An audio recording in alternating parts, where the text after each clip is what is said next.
그것을 좋게 받아들이지 못하고 공격으로 받아들여서 그 사람을 공격을 하는 거죠.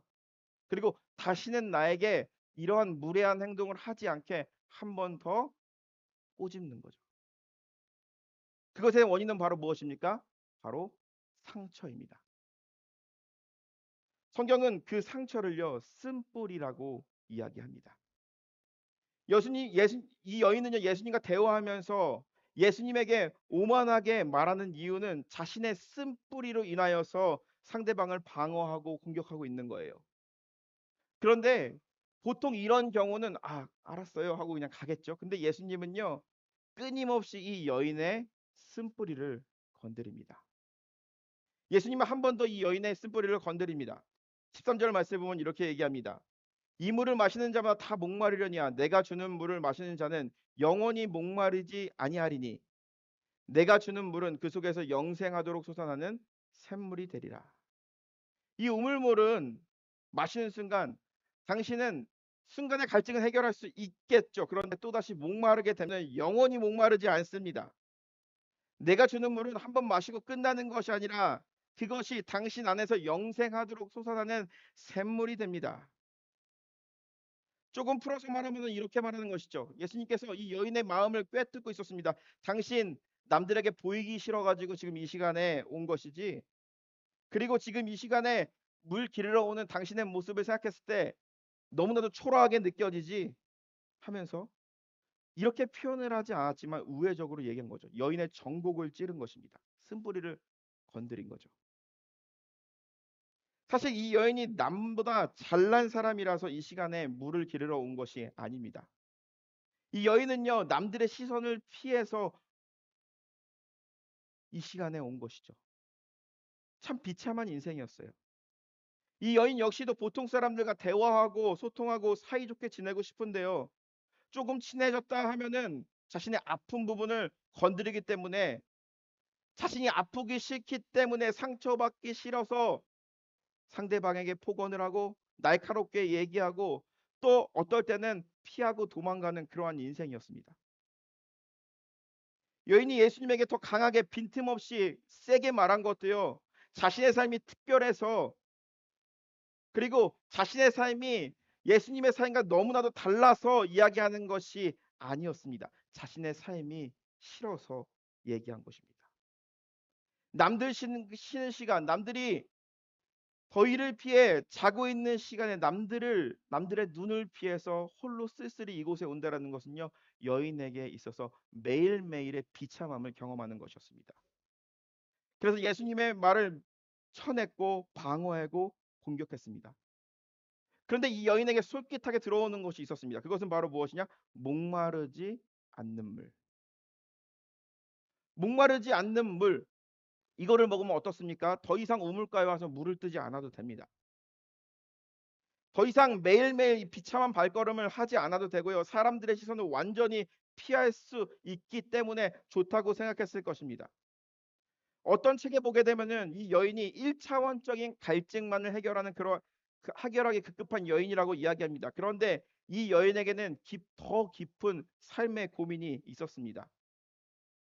단순히 물을 안 마셔도 되니까 예수님이 가지고 있다라는 그 생수가 필요한 것이 아니라 물을 마시고 더 이상 마시지 않아도 되고 우물에 가지 않는다면 사람들을 더 이상 만나지 않아도 되기 때문에 세상과 더 멀어지기 위해서 세상과 더 멀어지고 사람들의 시선으로부터 더 멀리 떨어지는 게 좋기 때문에 그녀의 길을 솔깃하게 한 것입니다. 그런데 갑자기 예수님은요, 물 얘기를 하다가 뜬금없는 소리를 합니다. 우리가 성경에 우리 지난주에도 말씀을 나눴지만 니고데모와 예수님과의 대화였습니다. 그런데 니고데모는 예수님에게 듣고 싶은 게 있었고 알고 싶은 게 있었어요. 그런데 예수님은요, 니고데모가 알고 싶고 듣고 싶은 얘기 하나도 안 해줬어요.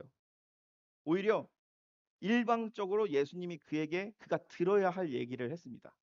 이 여인에게도 마찬가지예요. 갑자기 물 이야기를 하다가 예수님이 이 여인에게 말합니다.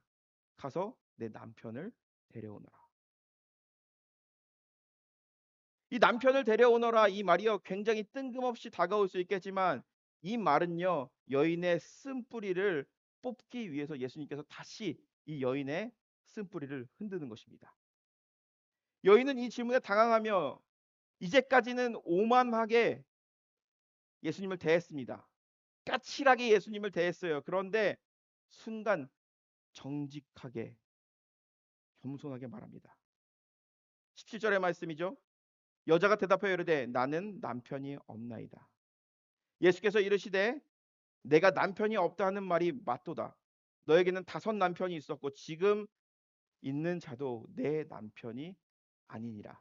그러니 내 말이 참되도다. 이 여인은요, 다른 사람이랑 다르다라고 생각하며 살았습니다.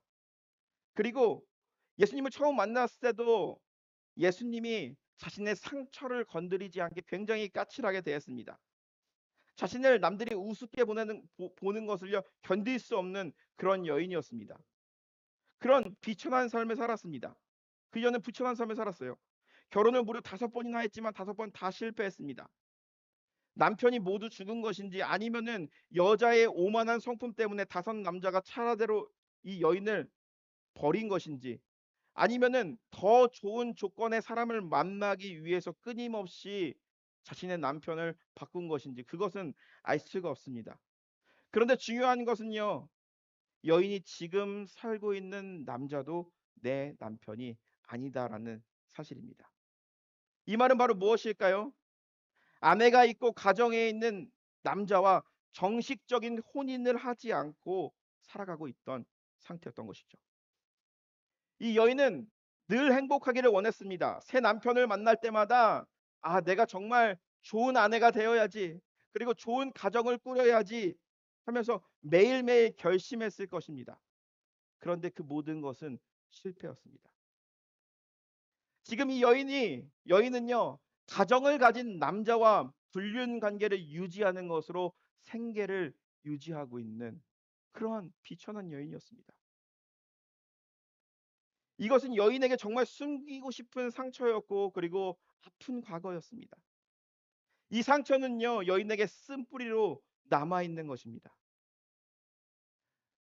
길을 가다 보면 사람들이 나를 쳐다보는 겁니다. 아무 생각 없이 쳐다보면 반갑게 인사합니다. 그런데 이 여인은요, 과거에 이 상처가 있기 때문에 반갑게 나를 대하는 사람도 나를 조롱한다라고 느끼는 거예요. 이 여인에 대해서 전혀 모르는 사람이 이 여인에게 친절을 베풀어요. 그런데 그는 그렇게 생각하는 거. 내가 그렇게 불쌍해 보이나? 내가 그렇게 없어 보이나? 내가 그렇게 해퍼 보이나? 그렇게 인생을 살아가고 있었던 것이죠. 그러면 예수님이 이 여인에게 과거의 아픈 흔적들을 그녀의 입술로 고백하게 합니다. 그렇다면 예수님은요, 왜 이 여인에게 과거의 흔적들을 꺼내놓게 할까요? 여인을 조롱하기 위해서? 아니면 이 여인의 태도가 못마땅했기 때문에 그에게 반성한 기회를 주기 위해서 그녀를 꾸짖기 위해서? 아니죠. 예수님은 이 여인을 정죄하려고 그를 찾아가신 것이 아니라 그를 사랑했기 때문이라는 것이죠. 여인 안에 숨겨진 쓴뿌리를 드러내어 더 이상 도망치며 사는 인생, 사람을 피하는 인생, 살기 위해서 사람을 찾는 인생, 인생의 행복을 위해서 목말라 하는 인생이 아니라 영원한 생수, 성령으로 살아가는 그러한 인생으로 회복시켜 주기 위해서였다라는 것이죠. 여인은 철저하게 자신이 늘 다른 사람으로부터 자신을 방어하며 살았습니다. 다른 사람의 따뜻한 조언조차도 공격으로 받아들이고 이해했습니다. 나를 조롱한다, 미워한다라고 얘기했습니다. 그렇기 때문에 늘 사람을 피해서 살아야 했습니다. 그래서 자신의 자존심을 누군가 건드리게 되면은 상대를 더 아프게 해야만 했습니다. 이 여인은 행복을 찾았습니다. 삶의 안정을 찾았습니다. 그래서 끊임없이 더 나은 삶을 위해서 결혼을 했죠. 그런데 남편이 차례대로 하나하나씩 이 여인의 곁을 떠나갈 때 이 여자가 할 수 있는 것은 아무것도 없었습니다. 메시지가 있습니다. 그녀를 조롱하기 위해서 하는 것이 아니죠. 여인아, 너 스스로 너를 지킬 수 없단다. 여인아, 너 혼자 너 힘으로 평안과 행복을 쟁취할 수 없단다. 너 혼자의 힘으로 행복에 대한 갈증을 결코 채울 수 없단다.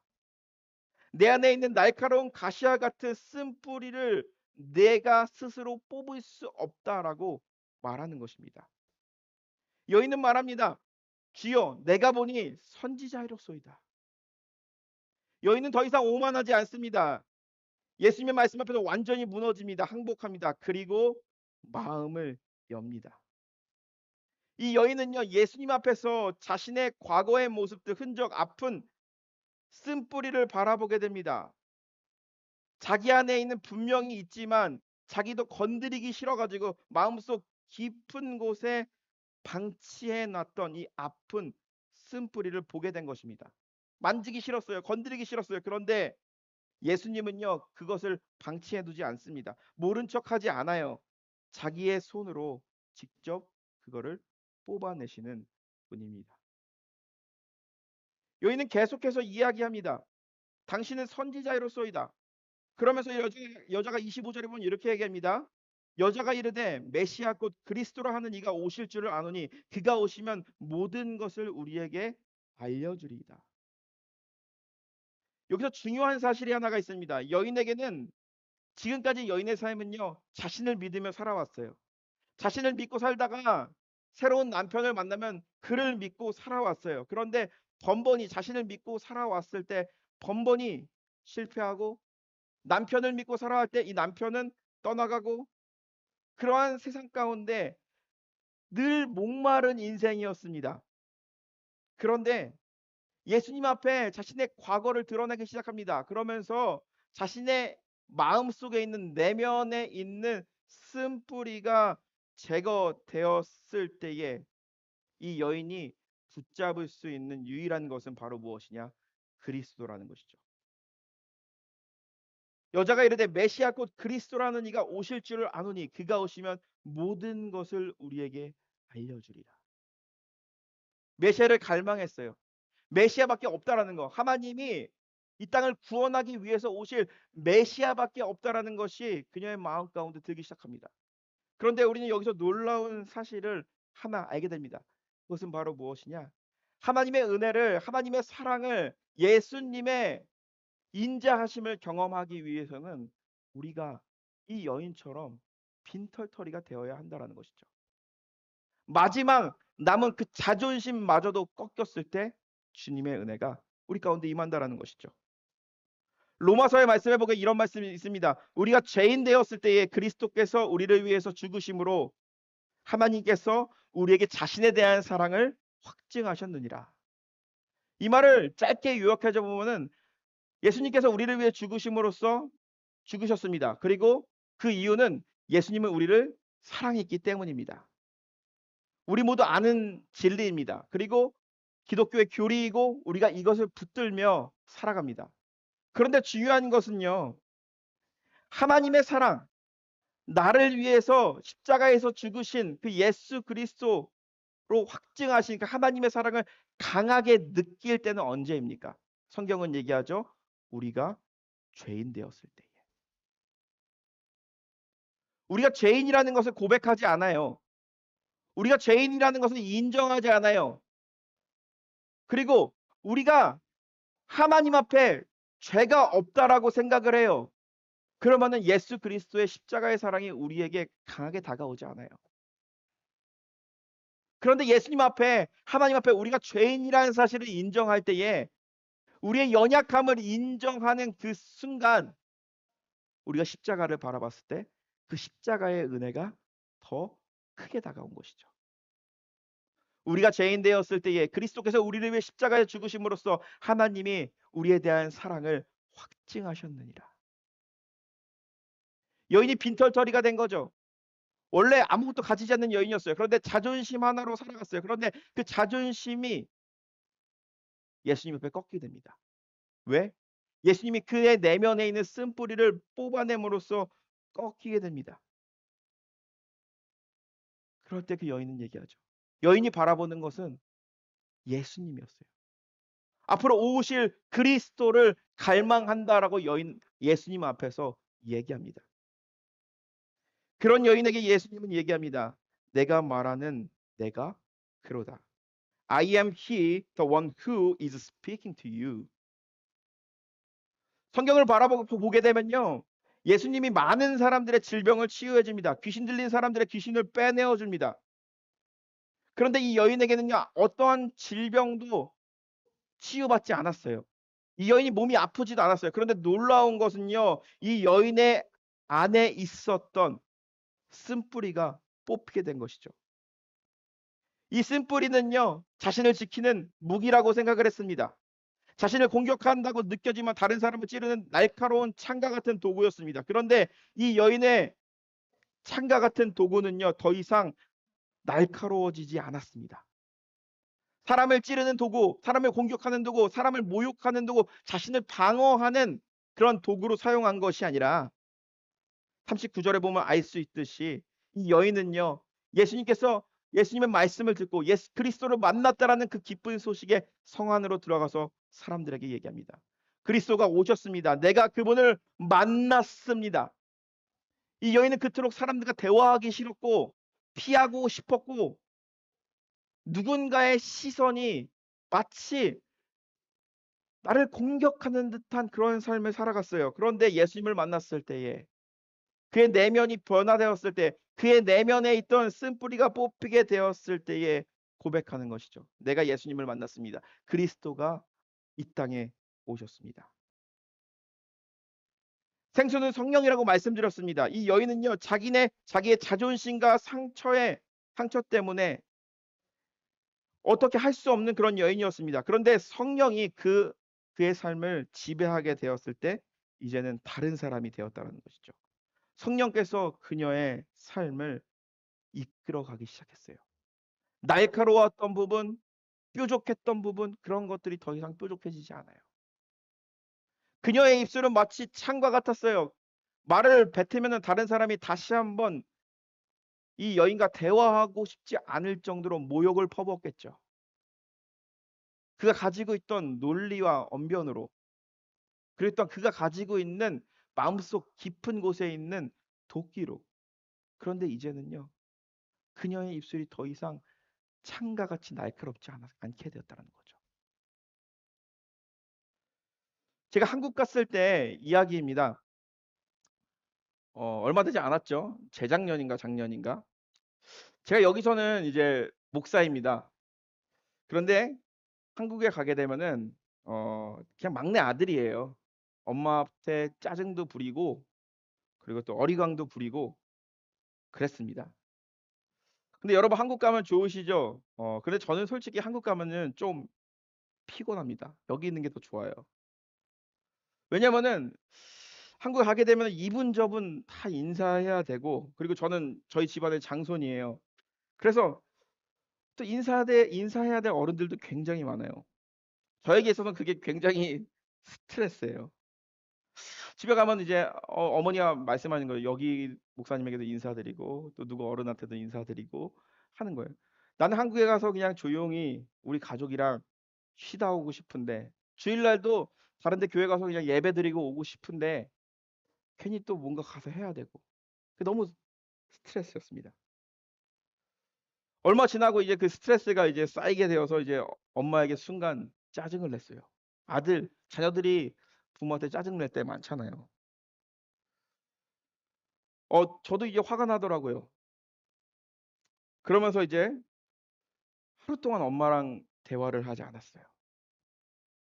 그런데 갑자기 저녁에 엄마가 저를 부르시는 거예요. 그러더니 이렇게 얘기하는 거예요. 나가서 잠깐 나랑 얘기 좀 하자. 저는 머릿속으로 이렇게 생각을 했습니다. 저희 엄마는 굉장히 엄하신 분이었어요. 타이거맘이었어요, 타이거맘.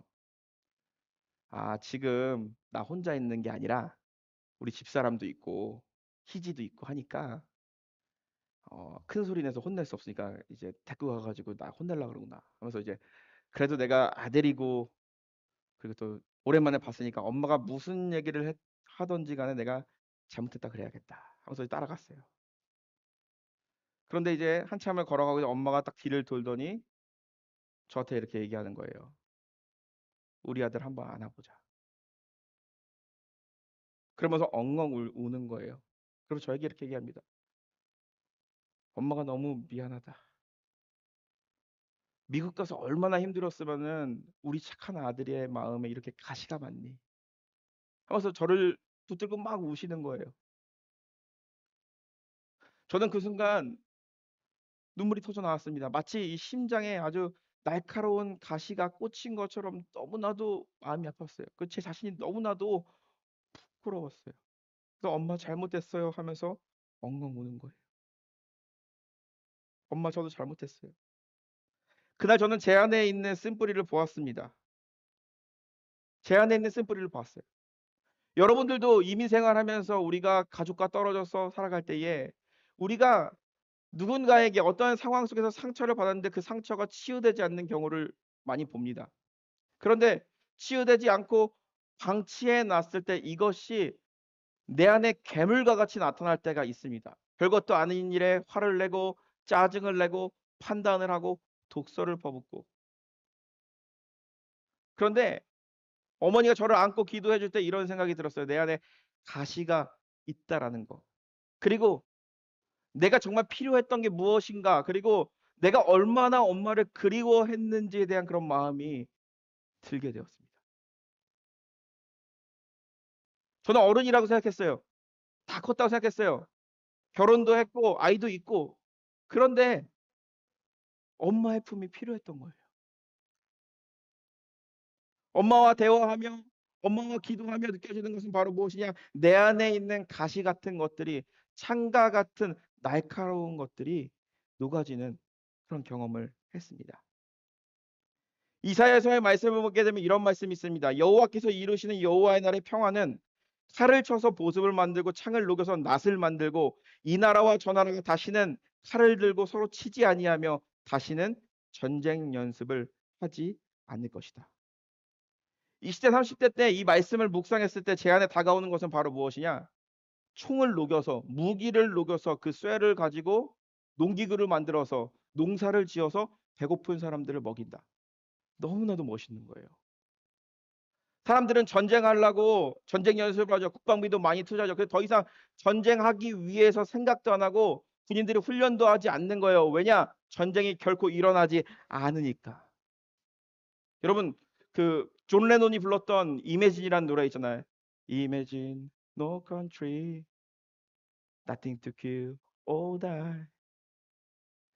상상해봐라. 만약에 세상에 나라가 없다 그러면은 사람들끼리 서로 죽이지도 않고 죽지도 않을 것이다. 이 말씀 봤죠? 칼을 쳐서 총을 녹여서 호미를 만들고 대포알을 녹여서 삽을 만들고 그걸로 농사져서 배고픈 사람들 먹이고, 전쟁 연습 군인들 훈련하냐고 돈을 많이 투자하잖아요. 그런데 더 이상 그런 거 하는 거 아니에요. 군인들이 사라지는 거예요. 그리고 나서 이제 못 사는 나라에 학교를 세워서 모두가 동등하게 교육을 받고, 너무나도 멋있었어요. 그런데 오늘 이 말씀을 보면서 이것이 미래의 이야기 환상으로만 보이는 것이 아니라 나의 이야기로 들려왔습니다. 우리 안에 쓴뿌리는 우리를 지키고 방어하기 위해서 날카로운 창과 같이 누군가를 찌릅니다. 이것을 누구에게 더 강하게 찌르고 완벽한 치명상을 입히기 위해서 내 안에 있는 쓴뿌리가 만드는 이 창은요, 더욱더 날카롭게 만들어 버립니다. 전쟁을 할 때 장수가 전략을 짜는 것처럼 우리는 생각합니다. 길을 걸어가다가도 누군가의 만남을 갖기 이전에 저 사람이 나에게 이런 말을 하면 이렇게 대처해야지. 그리고 이렇게 방어해야지. 그리고 똑부러지게 이렇게 분명하게 얘기해 줘야지 하면서 전략을 머릿속으로 짜게 된다는 것이죠. 그런데 주님께서 우리의 쓴뿌리를 뽑아내었을 때에 영원히 목마르지 않은 그 성령이 우리를 다스리는 것입니다. 그러면 내 안에 쓴뿌리가 만들었던 그 날카로운 창과 칼과 같은 것들이 이제는 우리에게 쓸모가 없는 것입니다. 예전엔 나의 입술이 나의 쓴뿌리로 인하여서 나의 혀로 누군가를 찌르기도 하고요. 누군가를 베기도 하고요. 누군가를 절망에 빠뜨리기도 했습니다. 나의 말이 그렇게 힘이 있는 줄 알았습니다. 그런데 예수님을 만났습니다. 예수님을 만났을 때 내 안에 가시들을 보게 됐어요. 내 안에 날카로운 창들을 보게 됐어요.